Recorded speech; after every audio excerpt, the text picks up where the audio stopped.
Accounts of companies का study material से देखेंगे आज। जितने भी एग्जांपल्स इसके अंदर दिए हुए हैं, practical questions, will discuss this and will complete this session today with chapter, right. So यहाँ पे बात करते हैं एग्जांपल्स। जो बिगेस्ट प्रोविजंस ऑलरेडी हमको मालूम है, सेक्शन 128 जो बात करता है बुक्स ऑफ अकाउंट्स के बारे में, to be kept by the company. Then वहां पे वो books and papers, books of accounts and financial statements, ये हमको बनाने का 2/12, 2/13, 2/40, राइट। ये हमको बनाना पड़ेगा, इन बना के संभालना भी पड़ेगा, ठीक है। तो ये सब कुछ हमने ऑलरेडी डिस्कस किया है। ब्रांच ऑफिस पे मेंटेन करते हैं तो क्या कोई ऑफिसर चेक करता है, नहीं कर सकता है, right. Everything we have discuss किया। सब इसके एग्जांपल्स देखते हैं अपन। तो उसमें हम एग्जांपल नंबर 1 पे आ गए हैं। एग्जांपल नंबर 1 जो बात करता है, ठीक है, क्या बोलता है, XYZ Limited wants to maintain its books of accounts on cash basis. ओहो, cash, is this a valid? क्या कैश बेसिस पे आप कर सकते हो? हमने देखा था गाइस कि आपको कैश बेसिस पे अलाउड नहीं है, it should be on accrual basis, right. So दो चीजें होती है कैसे, अक्रूवल बेसिस होता है, डबल एंट्री सिस्टम, ये चारों चीजें हमने देखी थी। सो गाइस यहाँ पे कैश बेसिस पे अलाउड नहीं होगा, कंपल्सरीली आपको अक्रूवल बेसिस पे ही करना पड़ेगा, ठीक है। सो फर्स्ट थिंग यहाँ पे लिखा हुआ है, the companies act 2013 section 128 subsection 1 requires every company to prepare books of accounts and the other relevant books and papers in the financial statement for every financial year on accrual basis and the double entry system of the company. No exceptions has been given by the act to any class or classes of the companies from the above requirement, and hence company cannot maintain the accounts on the accrual basis, ठीक है guys। so accrual basis पे आप definitely ये चीज नहीं कर सकते, clear है। आगे बढ़ते हैं, सारे एग्जांपल्स इस हिसाब से अपन देख लेंगे गाइस। एग्जांपल नंबर 2 यहाँ पे जो बात करता है, Mahindra and Mahindra company limited was incorporated as a company on 22 फरवरी 2014। 22 फरवरी 2014 को ये कंपनी इनकॉर्पोरेट हुआ था गाइस, समझना, ठीक है। सो यहाँ पे इसने बोला, now for the purpose of the first financial statement the period ending shall be 31st March of the following year, that is 31st March 2015। पहला फाइनेंशियल ईयर गाइस, समझना क्या बोला इसने, Mahindra and Mahindra company limited जो है गाइस वो incorporate हुआ है 22 फरवरी 2014 को, for the purpose of the first financial year है गाइस। फर्स्ट फाइनेंशियल ईयर का एक डेफिनेशन है कि पहला फाइनेंशियल ईयर जो है गाइस वो आप 15 महीने तक का रख सकते हो। आपका जो फर्स्ट फाइनेंशियल ईयर है, ये first financial year section 2 subsection 41 of companies act 2013 deal करता है इसके साथ, वो आप अप टू 15 मंथ्स का रख सकते हैं। सी जनरली आपका फाइनेंशियल ईयर क्या होता है गाइस, वो 1 अप्रैल से 31 मार्च का होता है, राइट। बट अगर आप अपना फाइनेंशियल ईयर 15 महीने तक का रखना चाहते हो, कैसे, तो फॉर एन एग्जांपल अगर आपका कंपनी इनकॉर्पोरेट हुआ है जनवरी 2020 में, तो आपके पास दो ऑप्शन है गाइस कि आपको जनवरी 20 में जो कंपनी इनकॉर्पोरेट हुआ है वो मार्च 20 में उसको ईयर खत्म कर दो। अगर आपको ये नहीं करना है, लेट्स से 15 जनवरी को हुआ है, तो आप 15 जनवरी 2020 से अगर 31 मार्च 2021 को भी खत्म करते हो, सी ये डेट तो फिक्स रहने वाली है कि 31 मार्च, राइट। आप ऐसे ही कोई भी दिन पे अकाउंट क्लोज नहीं कर सकते, 31 मार्च आपका क्लोजिंग डेट होना चाहिए। सो अगर आप 31 मार्च 20 को नहीं करना चाहते बट पहला फाइनेंशियल ईयर आप 31 मार्च 21 को करना चाहते हो, तो डेफिनेटली आप कर सकते हो, समझना। ऐसा सेक्शन 2 सबसेक्शन 41 के अंदर लिखा हुआ है, ठीक है। तो यहां पे ये 31 मार्च 21 को आप अपना फाइनेंशियल ईयर खत्म कर रहे हो, ठीक है। तो ये क्या 15 महीने से ज्यादा हो गया? 15 महीने से एक दिन भी ज्यादा नहीं होना चाहिए, 15 महीने से एक दिन भी ज्यादा नहीं होना चाहिए। तो यहाँ पे अगर आप देखोगे तो ये इसको 15 महीना नहीं होता है, ठीक है। सपोज आपका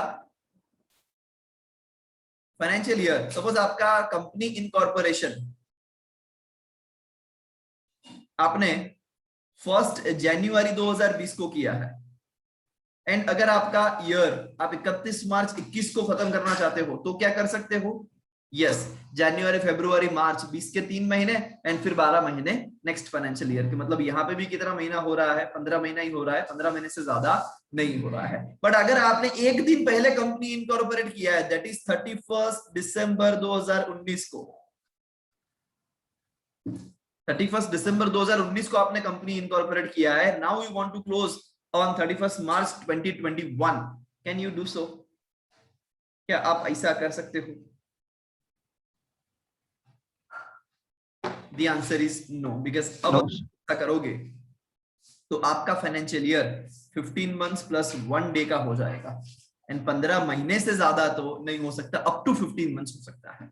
हम बात कर रहे हैं सिर्फ और सिर्फ पहले फाइनेंशियल ईयर की, बिकॉज आपका कंपनी इनकॉर्पोरेशन जरूरी नहीं है कि 1 अप्रैल को ही हो, वो किसी भी दिन हो सकता है, राइट? सो यस गाइस, अगर हमको उसको प्रिसाइसली याद रखना हो ना कि अगर आपका कंपनी जनवरी या फरवरी या मार्च में खत्म इनकॉर्पोरेट हुआ है, तो आप उस ईयर के सेम फाइनेंशियल ईयर में अगर आप वहां पे कंप्लीट करना चाहते हो तो भी चलेगा, एंड अगर आप नेक्स्ट फाइनेंशियल ईयर में उसको करते हो कंप्लीट तो भी चलेगा, राइट? बिकॉज देखो 1 जनवरी को कंपनी इनकॉर्पोरेट किया है तो 31 मार्च 20 को भी कर सकते हो ईयर क्लोज, 31 मार्च 21 को भी कर सकते हो।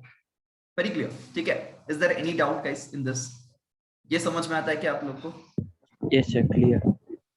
ओके, सो देखिए यहाँ पे महिंद्रा एंड महिंद्रा कंपनी जो इनकॉर्पोरेट हुआ है, राइट, इट सेज ये कब इनकॉर्पोरेट हुआ है? 22 फरवरी 2014 को, ठीक है? Now for the purpose of first financial statement the period ending, for the purpose of first financial statement इसने क्या बोला कि भैया जो आपका ये पीरियड है ending shall be 31 March of the following year, that is 31 मार्च 15 को ये ईयर क्लोज करना चाहते हैं, ठीक है? पहले तो मुझे ये बताइए, इज इट वैलिड और नॉट?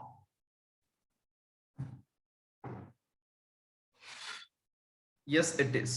Yes sir. क्यों? बिकॉज ये उसका फर्स्ट फाइनेंशियल ईयर है, that's why it is valid. Provided that where a company or body corporate which is a holding company or a subsidiary or the associate company of a company incorporate outside India is required to follow a different financial year for the consolidation of accounts outside India. क्यों? Because foreign में वहां पे अगर आप देखोगे guys तो एक ही चीज चलता है, ठीक है? अगर हम फॉरेन की बात करें तो फॉरेन में वहां पे कौन सा फाइनेंशियल ईयर वो लोग फॉलो करते हैं? तो वो लोग कैलेंडर ईयर को ही फाइनेंशियल ईयर मानते हैं, मतलब जनवरी से दिसंबर तक, ठीक है? तो यहाँ पे इसने बोला कि provided that where a company और बॉडी कॉर्पोरेट अगर which is a holding company और अ सब्सिडियरी कंपनी और associate company of a company, जो जिसकी सब्सिडियरी या होल्डिंग कंपनी कहाँ पे है? आउटसाइड इंडिया है। मतलब एक कंपनी इंडिया की है, चाहे वो होल्डिंग हो, सब्सिडियरी हो या एसोसिएट कंपनी हो, बट एक कंपनी जो है वो आउटसाइड इंडिया की है। अब आउटसाइड इंडिया वाले क्या फॉलो करते हैं? जनवरी टू दिसंबर। हम क्या फॉलो करते हैं? तो सर 1 अप्रैल टू 31 मार्च। तो दोनों को कंसोलिडेट करने में बहुत लोचा हो जाएगा अगर दोनों का फाइनेंशियल ईयर डिफरेंट होगा, ठीक है? तो सेंट्रल गवर्नमेंट में तो उस केस के अंदर इन्होंने बोला on an application made by that company और body corporate in such form and manner as may be prescribed, तो आपको अलाउ कर सकते हैं any period at its financial year whether और not that period is a year. मतलब के उस केस के अंदर वो आपको जनवरी टू दिसंबर में आपको आपका पैटर्न कर देना है तो भी वो आपको अलाउ करते हैं, एंड अगर आपको किसी और पीरियड में भी जाना है चाहे वो ईयर के अंदर कंप्लीट न हो रहा हो, राइट, फिर भी वो आपको अलाउ करते हैं, सब्जेक्ट टू कि आपके पास क्या होनी चाहिए गाइस?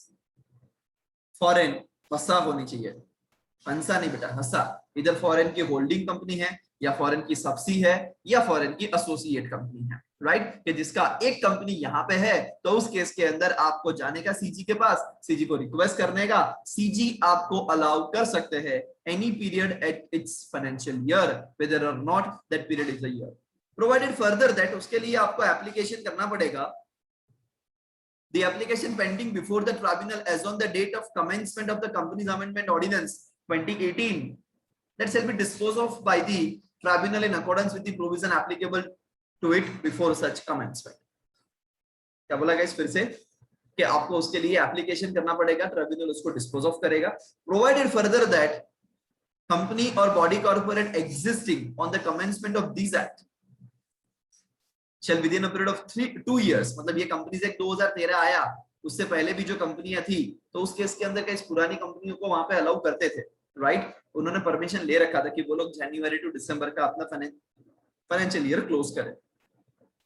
तो यहाँ पे इसने बोला कि भैया ऐसी कोई कंपनियां है तो उस केस के अंदर इनको 2 साल के अंदर अंदर ये स्ट्रक्चर के अंदर आ जाने का, मतलब अप्रैल टू मार्च वाला जो नोटिफिकेशन आया वो वाला, ठीक है। बिकॉज जब कंपनीज एक्ट 2013 आया तब कंपलसरीली वहां पे बोल दिया था कि आपको यही फाइनेंशियल ईयर फॉलो करना पड़ेगा, ठीक है गाइस। सो यहाँ पे कोई क्वेश्चन आंसर फॉर्म में एग्जांपल नहीं था, बट यस एक ऐसी चीज थी जो हमने डिस्कस नहीं की थी, जो हमने यहाँ पे कवर कर ली गाइस, कि अगर कोई कंपनी जिसकी फॉरेन होल्डिंग सब्सिडियरी या एसोसिएट कंपनी है तो वो कंपनियां अगर जनवरी टू दिसंबर और एनी अदर फाइनेंशियल ईयर अगर वो रखना चाहती है किसी भी पीरियड को तो वो डेफिनेटली रख सकती है। उसके लिए इनको क्या करना पड़ेगा गाइस, तो इसके लिए इनको सेंट्रल गवर्नमेंट को एप्लीकेशन करना पड़ेगा। सो आई होप सो आप लोग मॉड्यूल लेके बैठे होंगे और ये सारे चेंजेस जो है वो नोट डाउन करते रहते होंगे।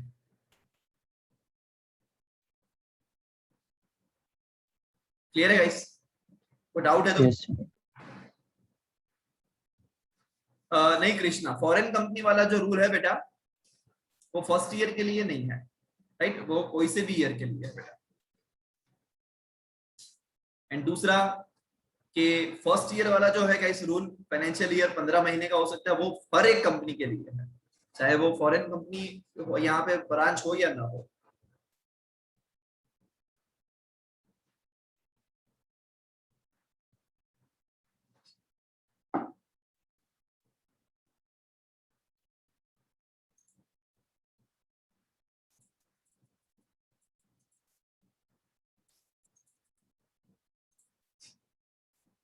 क्लियर, आगे बढ़ते हैं। तो गैस ऐसे ऐसे एग्जांपल्स आते जाएंगे और हमारे जो भी कंसेप्ट्स है वो सारे के सारे रिवाइज होते जाएंगे, क्लियर होते जाएंगे। ये हमने रूल 6 देखा था।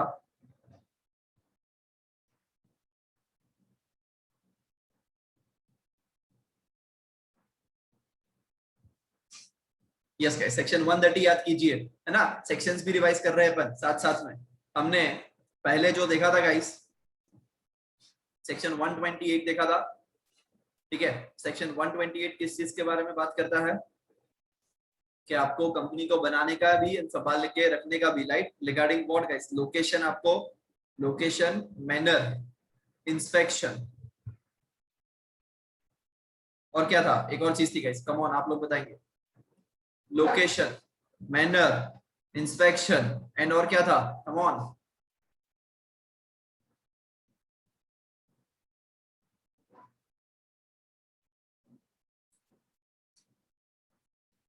मेंटेनेंस ऑफ, 3 चीजें क्या थी, 2/12, 2/13, 2/40, ठीक है। That is books of papers, books and accounts, books of accounts, books and papers and financial statement, ये आपको संभाल के रखने का भी एंड मेंटेन भी करने का, ठीक है। सो यहाँ पे हमने सेक्शन 128 वो देखा था। देन उसके बाद अपन ने, ये 128 है गाइस आपका, देन उसके बाद अपन ने सेक्शन 129 देखा था जो बात करता है फाइनेंशियल स्टेटमेंट के बारे में, जो ट्रू एंड फेयर व्यू होना चाहिए, शेड्यूल 3 फॉलो करना पड़ेगा, अकाउंटिंग स्टैंडर्ड फॉलो करना पड़ेगा।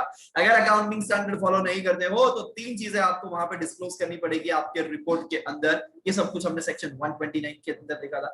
देन हमने सेक्शन 130 एंड 131 देखा था कि अगर कोई अथॉरिटी आपके बुक्स ऑफ अकाउंट्स या कुछ रीओपन करवाना चाहती है, रीओपन या रिकास्ट, एंड जब आप वॉलेंटरीली ये चीज रीओपन या रिकास्ट करवाना चाहते हो उसके लिए, राइट। सो याद कीजिए गाइस, दिमाग को थोड़ा सा जोर दीजिए। तो ये आपका 130 है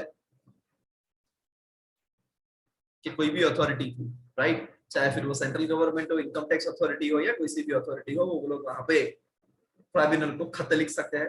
वॉलेंटरीली के अंदर हमने एक चीज देखी थी गाइस कि ये आप साल में एक ही बार कर सकते हो और पिछले 3 साल का ही आप वहां पे कर सकते हो, एनी प्रीवियस 3 फाइनेंशियल ईयर। तो इसमें कोई एग्जांपल्स दिए नहीं है गाइस, सेक्शन 132 गाइस हमने एक पूरा सेशन डेडिकेट किया था एनएफआरए के लिए. So here it is NFRA, national financial reporting authority.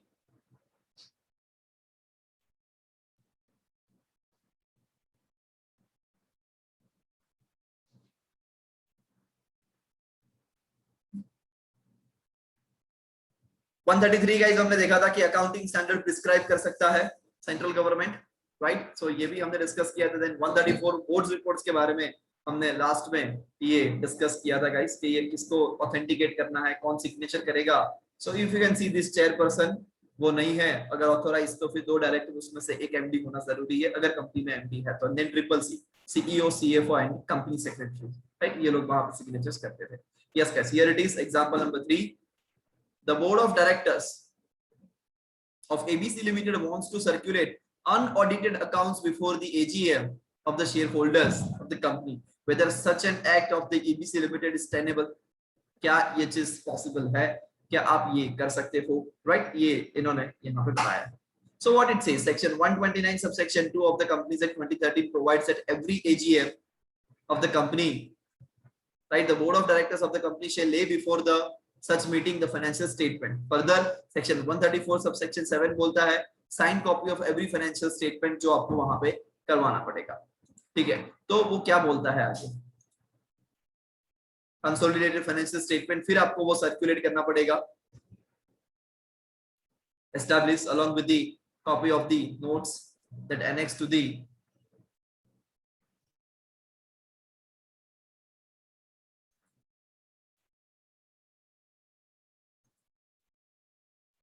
the notes or forming parts of the financial statement, right, and auditor's report.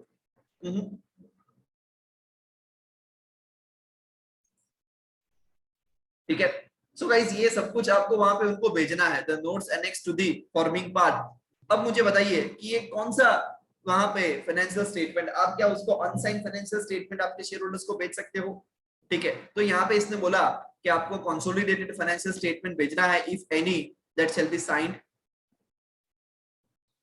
circulated or published along with the copy of any notes annexed to the part of the financial statement, auditor's report and board report. It therefore follows that the unaudited accounts cannot be sent to the members or the unaudited accounts cannot be filed with the ROC. So such an act of the ABC Limited is not tenable. समझना है?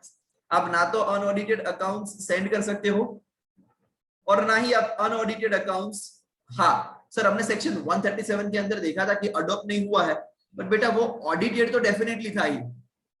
Audit होने के बाद वहां पे 2 options है कि weather share holder ने उसको अप्रूव किया है या नहीं किया है, दूसरी भाषा में अडॉप्ट किया है या नहीं किया है. उसका मतलब ये तो है ही नहीं कि वो ऑडिटेड है या नहीं है. कंपलसरीली वो ऑडिटेड तो होना ही चाहिए. समझना है?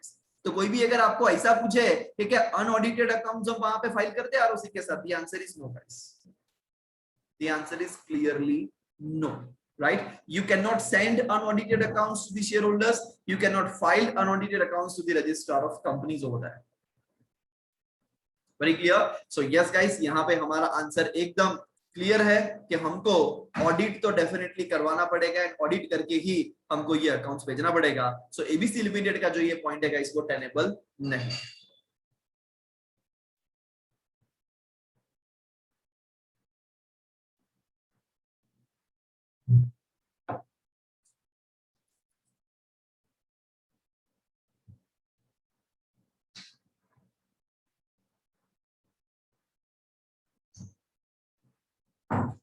कोई डाउट हो आपको ऊपर वाले पॉइंट के अंदर तो प्लीज आस्क. ये आपका डायरेक्टर रिपोर्ट है गाइस. देन उसके बाद वी हैव डिस्कस्ड CSR. आपको उसके क्राइटेरिया भी मालूम होंगे. It is applicable to those companies जो 500, 1000 या 5 में फॉल होती है. 500 करोड़ या उससे ज्यादा उसका नेटवर्थ है, 1000 करोड़ या उससे ज्यादा उसका टर्नओवर है, या 5 करोड़ या उससे ज्यादा उसका नेट प्रॉफिट है.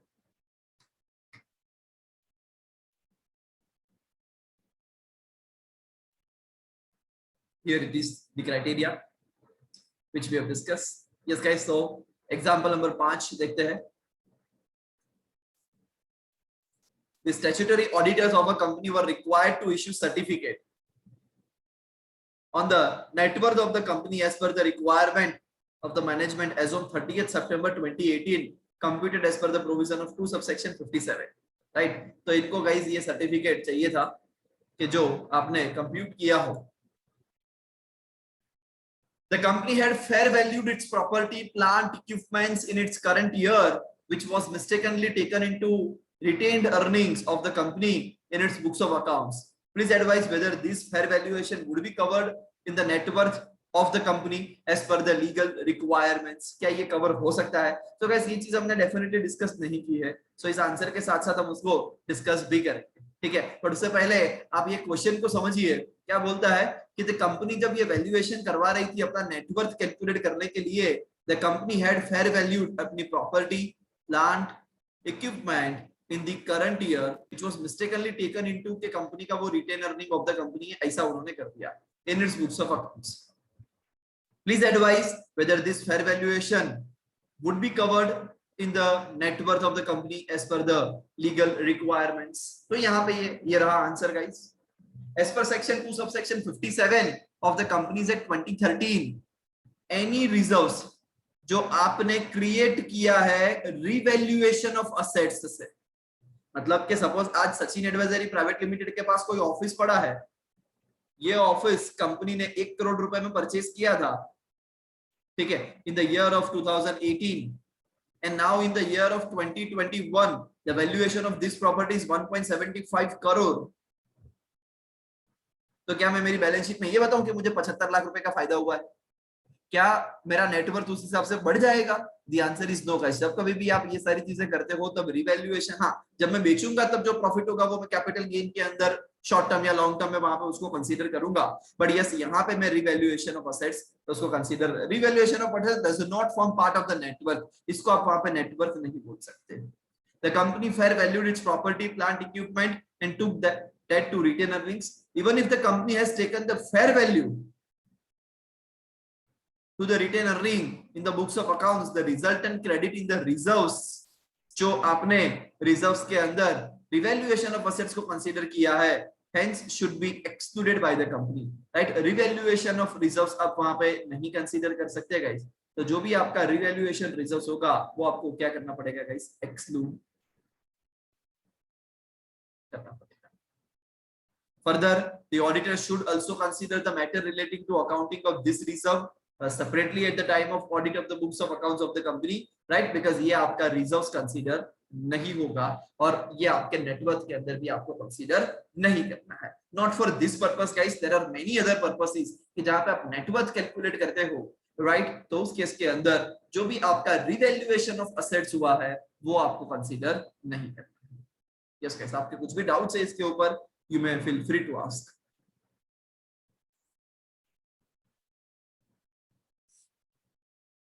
उसके बाद गाइस एक और एग्जांपल दिया हुआ है, आपके डाउट्स है तो प्लीज टाइप एंड आस्क। छठा एग्जांपल गाइस जो बात करता है, ABC limited is a company जिसका टर्नओवर 1000 करोड़ या उससे ज्यादा है,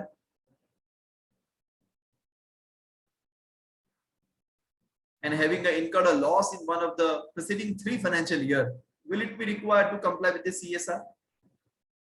पिछले 3 साल में लॉस हुआ तो क्या फर्क पड़ता है, right? As per the act, as per the criteria, there are 3 criteria: net worth, turnover, net profit that get satisfied, then the company is mandatorily required to constitute the CSR provision, and ABC Limited will be required to comply with the CSR based on its turnover. The mere fact that companies incurred the loss in one of the preceding year, that will not be considered for determining the applicability of CSR to the company। उससे कोई फर्क नहीं पड़ता कि company को profit हुआ है या कंपनी को लॉस हुआ है। Simple as that guys।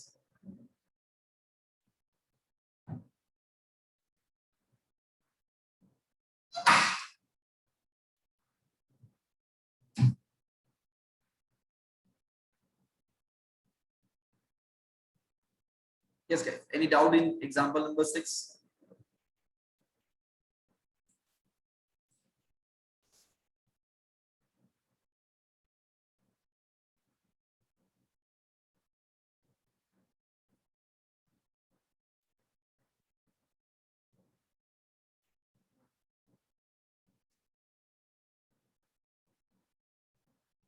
Example number 7. ADV Limited is engaged in the business of construction. Hey guys, come on. ADV limited है जो कंस्ट्रक्शन बिजनेस के अंदर है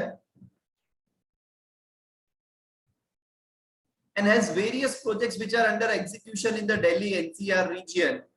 The company is also looking for the new projects, particularly in the southern part of the India, based on the understanding that the margins are very high over there. During the year 31st March 2018, ended 31st March 2018, the company got covered within the requirement of CSR. Considering the nature of its business, the company has a large employee base and it decided to spend the CSR on some activity related to the construction, which would benefit to its employees and would indirectly also help the business of the company. Please advise on this. मुझे बताइएगा इस क्या company अपने CSR का benefits क्या अपने employ को pass on कर सकती है? Is it possible? बताइए guys. I got the answer from 6 to 7 students.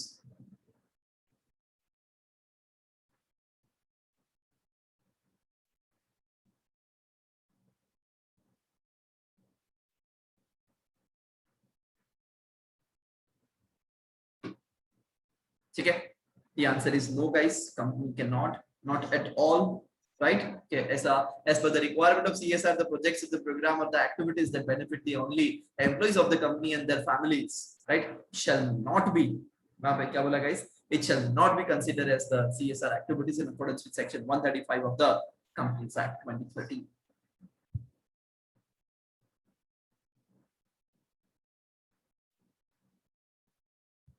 Yes, Vandan.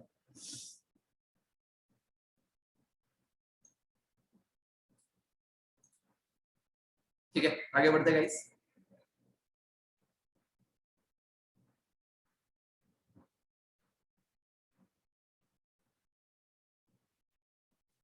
Section 136 हमने देखा था गाइस, वो डायलॉग वाला सेक्शन. ठीक है, मैं तो एनजीओ हूं, हम तो 14 दिन पहले भेजेंगे. वो लड़की और लड़का वाला डायलॉग था ना गाइस, कितने दिन पहले भेजने हैं, किसको भेजने हैं, कौन से तरीके से भेजने हैं, ये वही वाला section 136. Copies of audited financial statement and the CFS plus audit report and other documents जो आपको वहां पे सारे के सारे मेंबर्स को क्या करने पड़ेंगे गाइस, साइन करने पड़ेंगे. Every member, trustee, debenture trustee, सबको ये आपको भेजना पड़ेगा.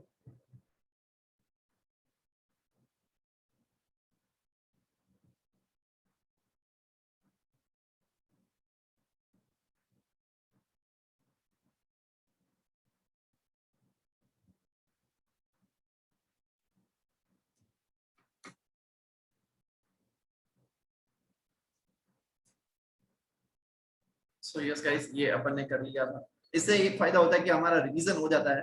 ठीक है, yes guys. Reliance industries limited क्या बोलता है रिलायंस? इट सेज कि भैया आपका जो रिलायंस इंडस्ट्रीज लिमिटेड है, a company incorporated under the Companies Act 2013 has its shares listed on the recognized stock exchange in India. One of the subsidiary of RIL is a foreign company that is incorporated outside India. In the AGM of the company, RIL has placed its audited financial statement including the CFS on its website. RIL has also placed on its website the separate audited accounts of all the subsidiaries located in India except one subsidiary के जो foreign की थी and located outside India थी, on the grounds that such foreign company is not required to get its financial statement audited under the company law of its incorporation. मतलब कि रिलायंस की let's say 12 subsidiary थी, इसमें से 11 जो इंडियन सब्सिडियरी थी उसके अकाउंट्स उसने वेबसाइट के ऊपर प्लेस किए, सबको दिखाए, पर जो एक उसकी फॉरेन सब्सिडियरी थी कि जिसको ऑडिट कंपलसरी नहीं था, उसके अकाउंट्स नहीं दिखाए. You are required to examine whether the Reliance Industries Limited has complied with 136. The answer is clearly no, because अगर उस फॉरेन कंपनी में ऑडिट एप्लीकेबल नहीं है तो आपको वो अकाउंट्स इंडिया में लाने पड़ेंगे and वो unaudited accounts आपको required to place unaudited financial statement of its foreign subsidiary on the website. Even such foreign subsidiary is not required to get its accounts audited as per section 136 जो हमने discuss किया था guys. वहां पे audit applicable नहीं है तो क्या हो, यहाँ पे लेके आइए. ठीक है, बट करवाना तो आपको पड़ेगा गाइस. यस गाइस, आपके डाउट्स है तो पूछते रहना। सर यस, सर मतलब वहाँ पे ऑडिट नहीं हो सकता, पर मतलब यहाँ पे लाके उसका ऑडिट करेंगे। ना ना ना ना, ऑन ऑडिटेड भेज दो, कोई बात नहीं। Okay sir.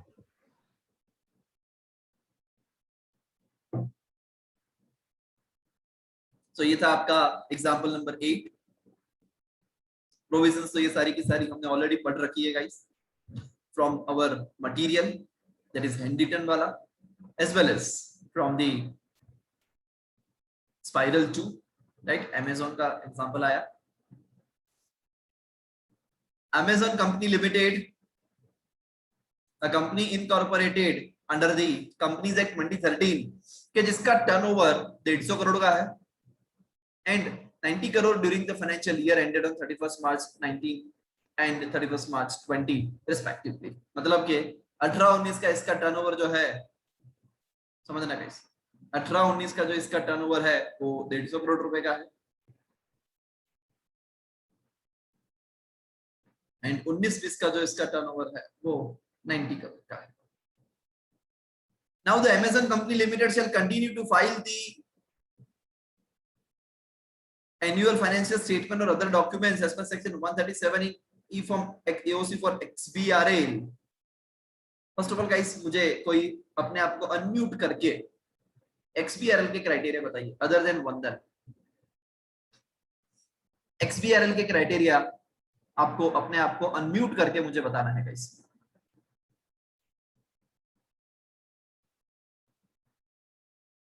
Can anyone tell me?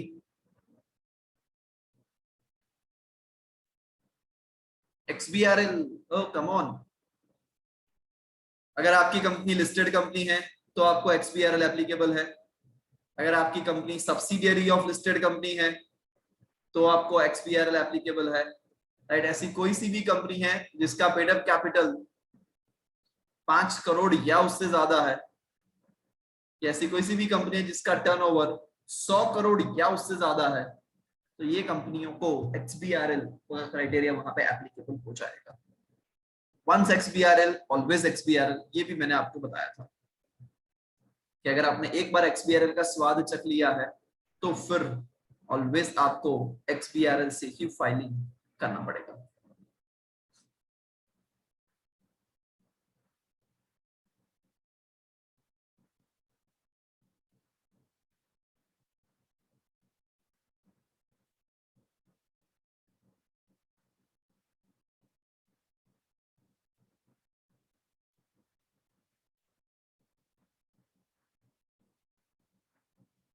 So guys, यहाँ पे इसको AOC फॉर XBRL 31 मार्च 20 को for the financial year 21st March, even if the company does not fall in the class of the companies provided in rule 3 of the so right, यही चीज यहाँ पे वो बोल रहा है। सो ये एग्जांपल कोई क्वेश्चन आंसर फॉर्म में नहीं है, it is for the intimation कि भैया आप एक बार आपने XBRL का फाइलिंग कर दिया, फिर चाहे आप 150 करोड़ से 90 करोड़ में आ गए, दैट इज बिलो 100 करोड़, चाहे आपका टर्नओवर अब बिल्कुल जीरो भी हो, आपको ऑलवेज एवरी ईयर जब तक जिंदा हो XBRL से फाइलिंग करना पड़ेगा।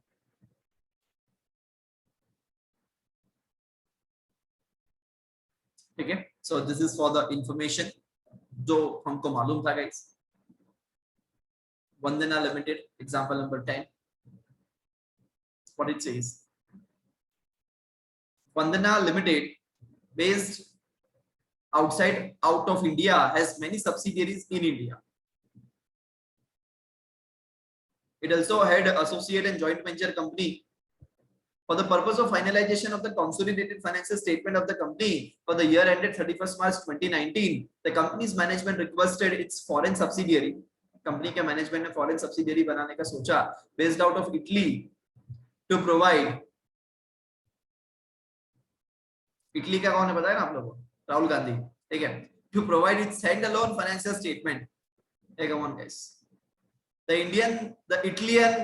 Italian subsidiary company prepares its financial statement in the local language of the country and the same is provided to the Indian parent company as unaudited, as the audit is not required, right, in the Italian subsidiary company।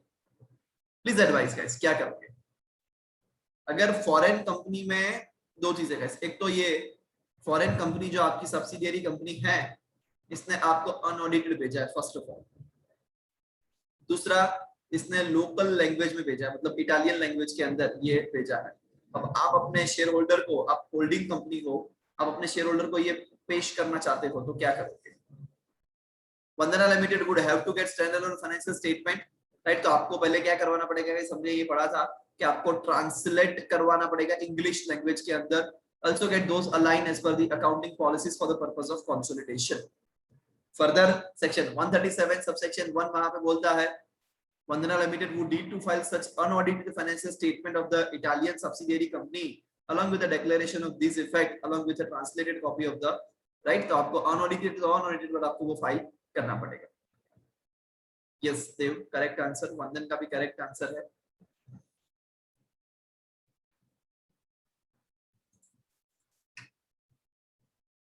Further, the format of the Italian subsidiary company that should be as far as possible according to the requirement of the Companies Act 2013, उस हिसाब से ही आपको वहां पे वो रखना पड़ेगा।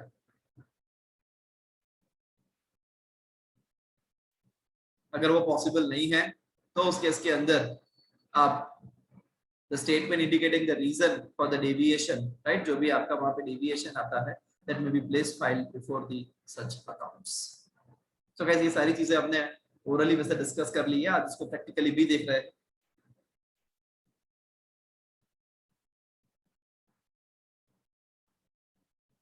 Yes, guys, there are more such examples under section 137 जो अपन डिस्कस कर रहे हैं अभी। The AGM of R Limited, come on guys, for laying the annual accounts there at for the year ended 31st March 2018, that was not held. AGM of R Limited, right? 31 मार्च 2018 की ये भाई साहब की AGM of R Limited held नहीं हुई थी, was not held. What remedies available with the company regarding the compliance of section 137 of the Companies Act for the filing of the financial statement? guys, आपने AGM ही नहीं किया है ससुरा, ठीक है? हमने देखा था इसका पॉसिबिलिटी, अगर AGM नहीं किया है तो कोई बात नहीं, last day on which the AGM should have been held.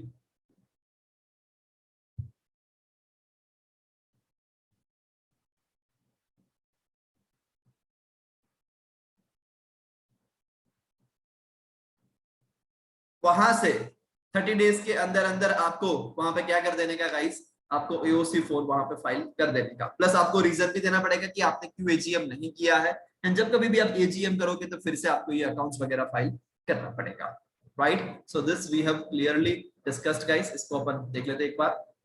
The present case, though the AGM was not held, it ought to be held by 30th September under section 96 जो आपका चैप्टर बाकी है।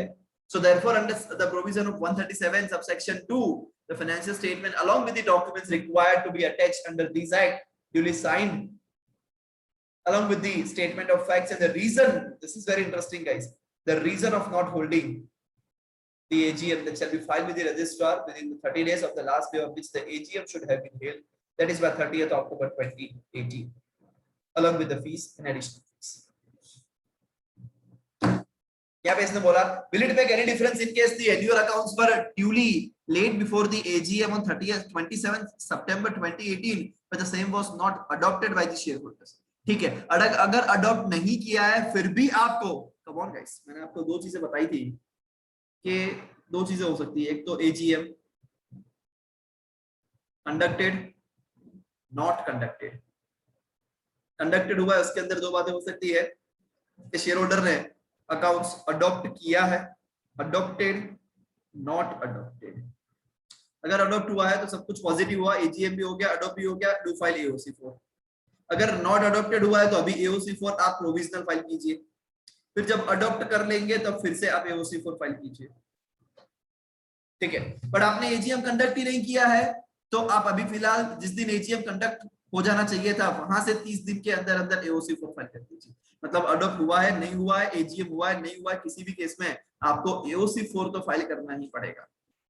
Since the AGM has held in time on 27th of September 2018, the unadopted financial statement along with the required documents under the subsection 1 of section 137, that shall be filed with the registrar within 30 days of the AGM.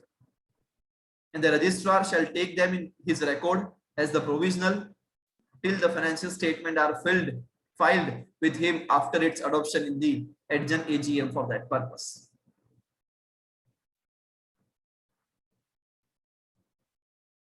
ठीक है guys, दोनों के दोनों case में आपको ये करना पड़ेगा। देन इसके बाद यह सेक्शन 138 जो इंटरनल ऑडिट के बारे में बात करता है।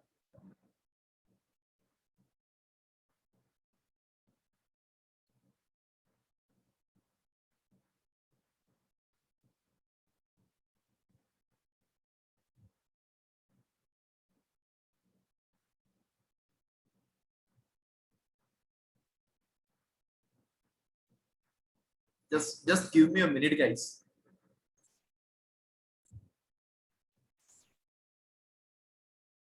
Yes guys, so ये अपने एग्जांपल्स थे। Then इसके बाद example number 30, Perfect Limited. Come on, is a listed company. The company is in the business of manufacturing of steel and had its head office at Karnataka. क्या बोला भाई? Perfect Limited एक listed company है, इसका business steel manufacturing का है, office इसका कर्नाटका है। The company's operation are spread out across the India.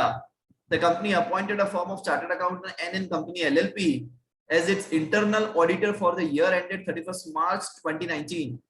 However, for the financial year 1920, the company is planning to have an in-house internal audit system that commensurate with its size and operation. If the company does that, it is planning not to continue with NN Company LLP at its internal audit. Please advise. क्या company कर सकती है? Yes, the answer is if the internal audit functions of the company is fine as per the size and operations, then it may not decide not to continue with the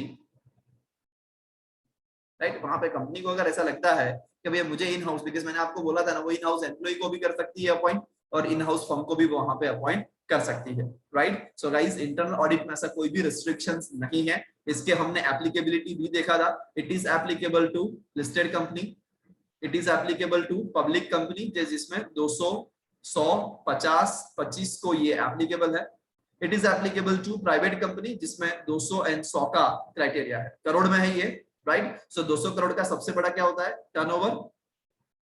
एक छोड़ के एक outstanding था, तो ये 100 and 25 वाला outstanding रहेगा। ये आपका पेड अप कैपिटल था, ये आउटस्टैंडिंग बोरोइंग था, वाइल ये आउटस्टैंडिंग डिपॉजिट था, right. Same goes to here, यहाँ पे आउटस्टैंडिंग बोरोइंग। मतलब ऐसी कोई भी पब्लिक कंपनी जिसका 200 करोड़ या ज्यादा टर्नओवर है, 100 करोड़ या उससे ज्यादा उसका आउटस्टैंडिंग बोरोइंग है, या पेड अप 50 करोड़ या उससे ज्यादा है, या फिर उसका आउटस्टैंडिंग डिपॉजिट 25 करोड़ या उससे ज्यादा है, तो उसको वहां पे क्या करना पड़ेगा गाइस? इंटरनल ऑडिट करवाना पड़ेगा, right. This we have discussed already. उसमें चार्टर्ड अकाउंटेंट, कॉस्ट अकाउंटेंट या any other professionals as may be decided by the board, वो वहां पे इंटरनल ऑडिट कर सकता है। चाहे आप प्रैक्टिस करते हो तो भी आप इंटरनल ऑडिट कर सकते हो, आप जॉब करते हो फिर भी आप इंटरनल ऑडिट वहां पे डेफिनेटली कर सकते हो।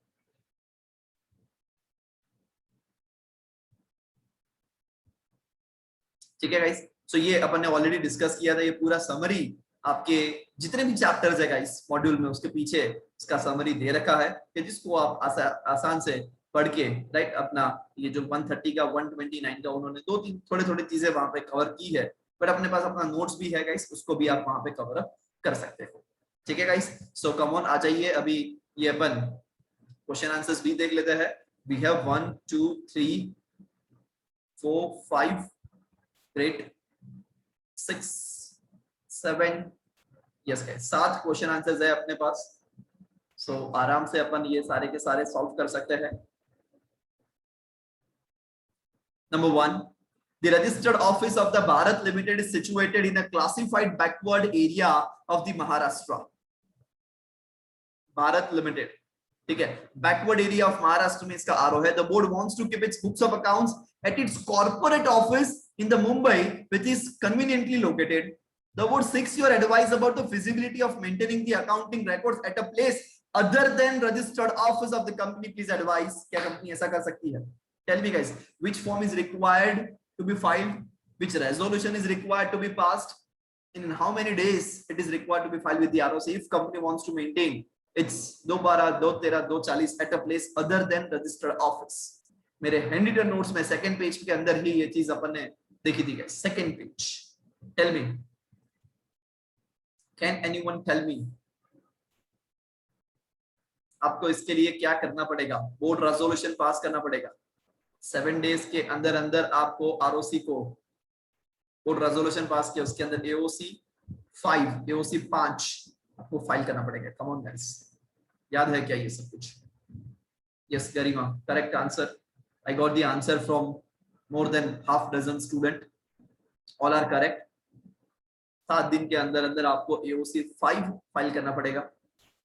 सेक्शन 128 सबसेक्शन 1 कंपनीज एक्ट 2013 जो बात करता है इस चीज के बारे में, एवरी कंपनी को अपना books of accounts registered office में मेंटेन करने का true and fair view and all, right. But अगर कंपनी उसको अदर देन रजिस्टर्ड ऑफिस में मेंटेन करना चाहती है, so here it is, the board of directors may decide, ये रहा guys, where such a decision is taken, the company shall within 7 days thereof file with the registrar a notice in writing giving the full address of that other place. Further, the company may keep such books of accounts or the other relevant papers in the electronic mode as per Rule 3 of the Companies Accounts Rules 2014.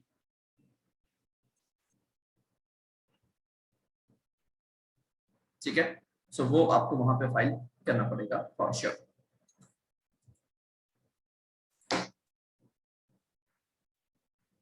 Therefore, the board of Bharat Limited can keep its accounts definitely at Mumbai. कहीं पे भी रखना है guys, in India रख सकते हैं, outside India अगर वो लोग स्विट्जरलैंड रखना चाहते हैं तो वहां पे पॉसिबल नहीं था। Second question guys, question number 2 ICAI का स्टडी मटेरियल का प्रैक्टिकल क्वेश्चन आंसर्स हम सॉल्व कर रहे हैं। The board of directors of Vishwakarma electronics limited consist of mister Ghanshyam, mister Haider, mister Indarsan. The company has also employed a full-time secretary, that is company secretary. The profit and loss and the balance sheet of the company were signed by Mr. Ghanshyam, Ghanshyam का designation director का है, and Mr. Haider जो भी एक director है। Examine क्या इन्होंने ये financial statement जो sign किया है वो proper है? नहीं guys, financial statement अगर हमने पढ़ा था कि वो chairperson sign करेगा अगर वो authorized है तो, and अगर chairperson authorized नहीं है या company के अंदर authorized नहीं है, then 2 director इसको signature करेंगे, but इसमें one of them वहां पे मैनेजिंग डायरेक्टर होना जरूरी है, समझना गाइस, ठीक है। इसमें से एक वहां पे कौन होना जरूरी है गाइस? मैनेजिंग डायरेक्टर होना जरूरी। अगर वो मैनेजिंग डायरेक्टर होगा तो वो चीज पॉसिबल होगी, अदरवाइज नहीं होगी।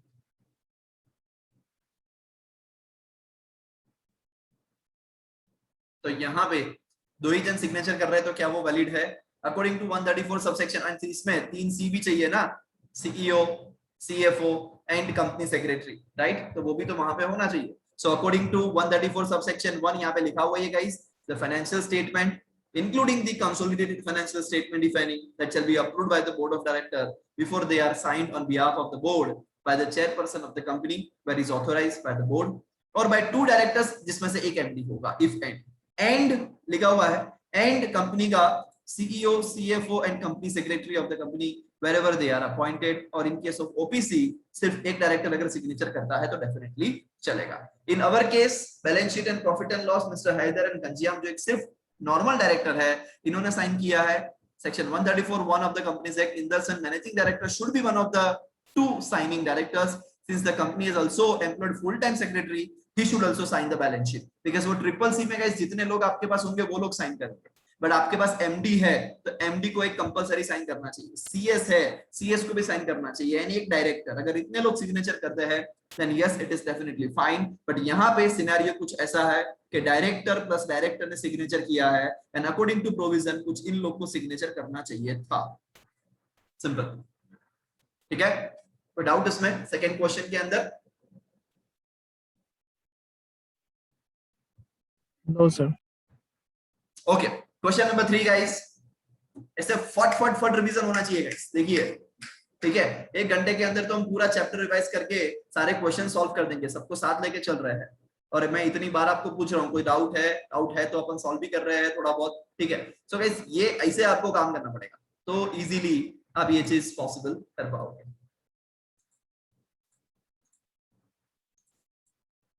Question number 3, a housing finance company limited, a housing finance company having paid up share capital 11 crore, turnover 145 crore for the year of 17-18, explain with reference क्या इसको XBRL applicable होगा? अरे सर, आपने वो 3 बहनें बताई थी ना, कौन सी थी? Banking company, by by banking company, insurance company, electricity company, and उसका छोटा भाई था सर एनबीएफसी और हाउसिंग फाइनेंस कंपनी, राइट? उनको सर ये एप्लीकेबल थोड़ी था, तो सर ये डेफिनेटली इनको एप्लीकेबल नहीं होगा, ठीक है ना? ये किसको एप्लीकेबल है वो हमने सुबह ही पढ़ा अभी। स्टॉक एक्सचेंज पे लिस्टेड है, उसकी सब्सिडियरी कंपनीज है, इसका पेड अप कैपिटल 5 करोड़ या उससे ज्यादा है, उसका टर्नओवर 100 करोड़ या उससे ज्यादा है, राइट? या उसने आपने एक बार अगर आपने एक्सपीआरएल से फाइलिंग कर दिया तो आपको बार बार एक्सपीआरएल से फाइलिंग करना पड़ेगा, प्रोवाइडेड दैट एनबीएफसी को एंड हाउसिंग फाइनेंस कंपनी को एंड बाई को, इन लोग को वहां पे एक्सपीआरएल एप्लीकेबल नहीं है। So housing finance companies exempted category के अंदर आता है, तो उनका इररिस्पेक्टिव इनका जो भी टर्नओवर हो, इनको एक्सपीआरएल, hence A Housing Limited being housing finance company is exempted from filing its financial statement in the XBRL mode over there. ठीक है? Harry Limited is a company registered in Thailand. SKP Limited registered in India, a wholly owned subsidiary company of Harry Limited. मतलब holding company कहां की है guys? Thailand की है। Subsidiary company कहां की है? इंडिया की है। समझना।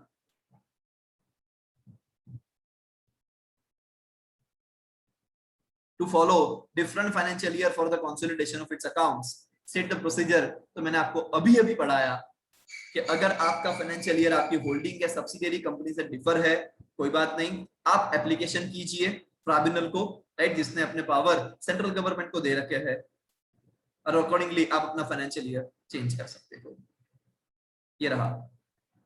The central government are required to follow different financial year. The central government may, on an application made by the company or body corporate in such form and manner as may be prescribed, allow any period at its financial year, whether or not कि वो period year है या नहीं है। ये इतना portion तो हमने देखा था। So any application pending before the tribunal, because पहले ये power किसके पास था guys? ट्राइब्यूनल के पास था, और वो अब पावर किसके पास चला गया है? और वो पावर चला गया है अब गाइस वहां पे सीजी के पास, राइट, आरडी के पास। तो अकॉर्डिंगली ये पावर आरडी के पास चला जाएगा। जो भी एप्लीकेशन ट्राइब्यूनल के पास पेंडिंग है, ये अमेंडमेंट आने के बाद ये सारी एप्लीकेशन वहां पे ट्रांसफर कर दी गई है। Also, a company or body corporate existing on the commencement of these act shall within a period of 2 years from the such commencement align its financial year as per the provision of this clause. SKP Limited is advised to follow the above procedures accordingly. कुछ भी doubts है guys तो मुझे पूछते रहना, right, otherwise मैं आगे बढ़ता रहूंगा। Question number 5 guys, Ravi Limited maintain its books of accounts under the single entry system. ओहो, is it permitted? The answer is no guys। आपको consolidated वहां पे फाइनेंशियल स्टेटमेंट्स बनाना है। सेकेंडली डबल एंट्री सिस्टम, वो 4 चीजें मैंने आपको बताई थी कि 2/12, 2/13, 2/40, वो आपको ट्रू एंड फेयर व्यू होना चाहिए। डबल एंट्री सिस्टम से आपको बनाना है, फुल एंड फेयर डिस्क्लोजर करना है, ठीक है? सो यस गाइस, आपका वन ऑफ द वहां पे रिक्वायरमेंट ही ये है कि आपको डबल एंट्री सिस्टम करना पड़ेगा। सो ये चीज नहीं चलेगा। Second point, state the person responsible for the complying with the provision regarding the maintenance of books of accounts। मैंने आपको बताया था गाइस, एमडी, ठीक है, डब्ल्यूटीडी जो फाइनेंस वाला है, CFO and any other authorised person, इतने लोग वहां पे हमने लास्ट सेक्शन 128 का जो लास्ट पार्ट था गाइस, राइट, उस पेज के अंदर वहां पे हमने ये देखा था, एमडी, डब्ल्यूटीडी फाइनेंस वाला, CFO and any other person जो वहां पे आता है।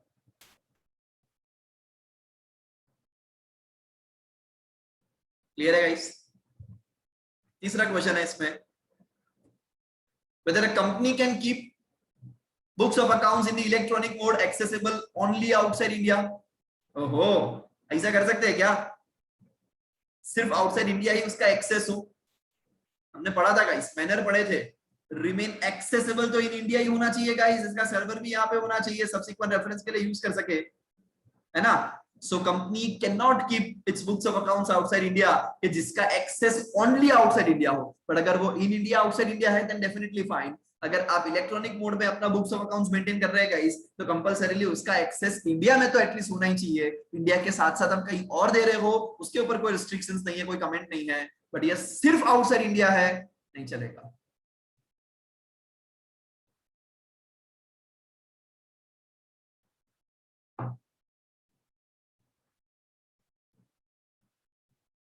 एक और क्वेश्चन गाइस, ब्यूटीफुल क्वेश्चन, इससे देखो कॉन्फिडेंस कितना बढ़ जाता है गाइस कि यस हमने जो भी पढ़ा है सब सच पढ़ा है। सेकेंडली हमने जो भी पढ़ा है वो सब कुछ आईसीएआई ने अपने मॉड्यूल के अंदर डाला हुआ है। थर्डली ऐसे करके अगर हम जाएंगे ना प्रिपरेशन तो सर कोई माइका लाल या लाली हमको नहीं रोक सकता एग्जामिनेशन मार्क्स या डिस्टिंक्शन मार्क्स लाने से आपके सब्जेक्ट के अंदर। क्यों? बिकॉज आप देखिएगा इस 1.5 घंटे का सेशन जिसमें इफेक्टिवली हम 1-1.25 घंटा राइट अगर हम पढ़ने की बात करें कॉन्टिन्यूअसली, वैसे हम 1.5 घंटा पढ़ते हैं बट कॉन्टिन्यूअसली अगर हम पढ़ते हैं तो वो 1-1.25 घंटा जिसमें सर ये रिविजन मस्ती में हो जाता है पूरे चैप्टर के सारे क्वेश्चन है। देखिए 7-8 एग्जाम्पल 7-8 क्वेश्चन 15-16 क्वेश्चन हमने कर लिए, 2 क्वेश्चंस लेफ्ट और हमारे पास टाइम भी है अभी। सो गाइस 1 घंटे के अंदर if you can revise 1 chapters questions from the ICAI material, believe me guys exam के पहले आपके पास एटलीस्ट 30 घंटे का समय होता है। 48 घंटे होते हैं वैसे तो, बट वो एग्जाम पेपर खत्म हुआ फिर दूसरा चालू होगा, घर आने जाने का टाइम, सोने का टाइम, 30 घंटे का टाइम होता है गाइस, 30 घंटे का। एवरेज 1.5 घंटा मान के चले ना एक चैप्टर के पीछे, एवरेज किसी चैप्टर में तो आपको आधा घंटा भी नहीं लगेगा, 1.5 घंटा तो कम लो 15 घंटे के अंदर खत्म हो जाएगा 10 चैप्टर। अदर लोग के 2-2 घंटे गिने अगर या 3-3 घंटे भी गिने तो 10-12 घंटे और है आपके पास, 25 घंटे मतलब कि आप लॉ का फुल रिवीजन कर सकते हो the day before exam. Just आपको स्मार्टली प्लान करना है। जिसका जिसका मैंने आपको हैंड रिटन नोट्स दिया है गाइस उसको हैंड रिटन नोट्स में से ही पढ़िए, बिकॉज़ आप देख रहे हैं हैंड रिटन नोट्स में से पढ़ा है बट फिर भी सारे क्वेश्चंस हम सॉल्व कर पा रहे हैं, ठीक है। बस यस गाइस थोड़ा सा स्मार्टली वर्क करोगे तो आराम से आप ये चीज कवर अप कर पाओगे। Yes, guys. Question number 6. The government of India is holding 51% of the paid up equity share capital of Sun Limited. क्या बोला? गवर्नमेंट ऑफ इंडिया इसके पास 51% पेड अप शेयर कैपिटल है सन लिमिटेड का। The audited financial statement of Sun Limited for the financial year 17-18 were placed at its AGM held on 31st August 2018. However, pending the comments from the CAG on the said accounts, the meeting was adjourned without adoption of accounts. On the receipt of the CAG comments on the accounts, the adjourned AGM was held on 15th October, जहां पे ये accounts adopt हो गया। Therefore, Sun Limited filed its financial statement relevant for the 17-18 with the registrar of the companies on 12th November 2018. जब adopt हुआ था उसके 30 दिन के अंदर। Examine with reference to the Companies Act 2013 whether Sun Limited has complied with the statutory requirement regarding the filing of accounts. No, because इन्होंने सिर्फ एक ही बार फाइल किया गाइस। अगर आपके एजीएम के अंदर आपके अकाउंट्स अडॉप्ट नहीं होते हैं तो अनअडॉप्टेड अकाउंट्स आपको अनअडॉप्टेड बट ऑडिटेड आपको आरओसी के साथ फाइल करना पड़ेगा 30 दिन के अंदर अंदर, जिस दिन आपका एजीएम हुआ है। जब अडॉप्ट हो जाएंगे वहां से 30 दिन के अंदर आपको अगेन ये एओसी फॉर फाइल करना पड़ता है। यहाँ पे सिर्फ एक ही बार सन लिमिटेड ने फाइल किया है जो गलत है। Hence, Sun Limited has not complied with the statutory requirement regarding the filing of unadopted accounts with the registrar, but has certainly complied with the provisions by filing the adopted accounts that is within the due date with the registrar. एक file करना चाहिए था guys 15 अक्टूबर से, तो 30 दिन के अंदर file करना चाहिए, ये आपने फाइल किया है, बट जो आपको फाइल करना चाहिए था अनअडॉप्टेड वाला वो आपने फाइल नहीं किया है। Question number 7, the last question. The Income Tax Authority in the current financial year 1920 observed during the assessment proceedings a need to reopen the accounts of the Chetan Limited for the financial year 2008-9. Oh, and therefore उन्होंने NCLT के अंदर गए और चेतन limited के against complain कर दी, भैया हमको reopening करना है। Is it possible guys? क्या अथॉरिटी 2019-20 में 2008-9 का अकाउंट्स ओपन कर सकते हैं? Raise your hand, I will ask to you guys. अपना हैंड रेज कीजिए। ईयर चल रहा है 19-20, अकाउंट्स ओपन करना है आपको 2008-9। Is it possible?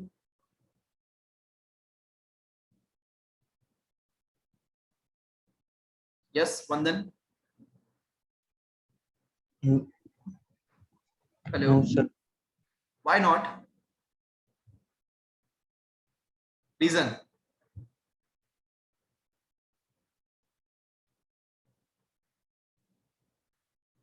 Vandan, can you hear me?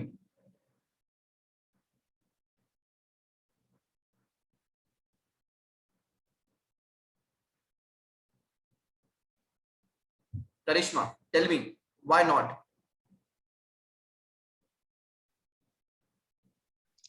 Sir पिछले 3 साल का ही सिर्फ करवा सकते हैं। आवाज बहुत धीरे आ रहा है आपका करिश्मा।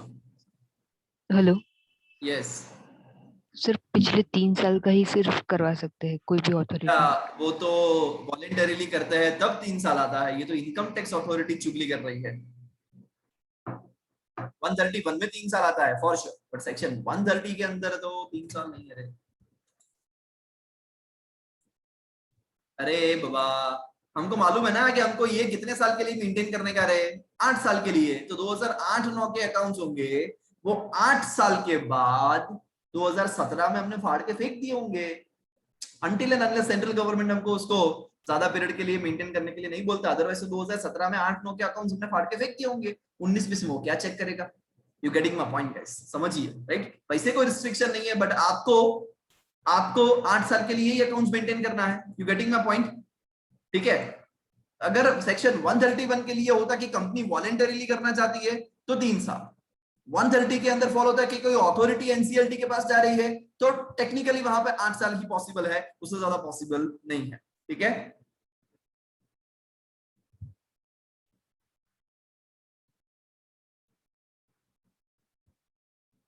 Very clear guys? ये एप्लीकेशन भले उन्होंने किया, एप्लीकेशन जो फाइल किया वो वैलिड है। Its recommendation for the reopening for the period earlier than 8 years immediately preceding financial year, but वो वहां पे इनवैलिड वहां पे हो जाएगा। Because in the given circumstances, the application was filed with the reopening and the recasting of financial statement 8 and which is beyond 8 years, immediately preceding the current financial year. तो वहां पे ये possible कैसे होगा रे बाबा? Yes, guys, this is what your chapter accounts of companies. Tell me if you have any doubt in this chapter. चाहे आपने मेरे handwritten notes में से पढ़ा हो, चाहे फिर आपने उसको आपके स्टडी मटेरियल में से कोई प्रोविजन से जो रेफर किया हो, या जो स्पाइरल आपको दी गई है गाइस उसमें से पढ़ा हो, या कोई practical questions which we have solved. If you have a single doubt from section 128 to section 138, या डाउट नहीं है बट सर आपकी जुबान से ये सेक्शन फिर से एक बार सुनना है सर, मजा आ गया था, या मतलब याद रखने के लिए, या उसका टेक्निक चाहिए, या ये समझ में नहीं आया, या फिर से एक बार, या सर समझ में आया बट फिर से एक बार आप बोलिए, you can tell me guys, because we have 10 to 12 minutes only, so we are not going to start a new chapter, but yes, we will solve the doubts as well as कोई भी section जिसका आपको revision चाहिए kind of, या फिर से वो story सुननी है, या समझ में नहीं आया था, या अभी करना है, तो we can do that. Tell me guys. Next lecture से तो अपन सेकंड चैप्टर की शुरुआत करेंगे।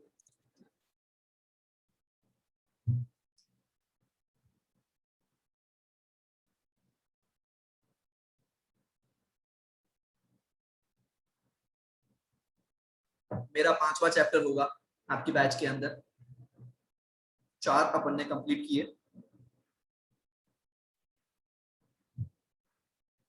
आप लोग का कंपनी ऑडिट हो गया है क्या? No sir.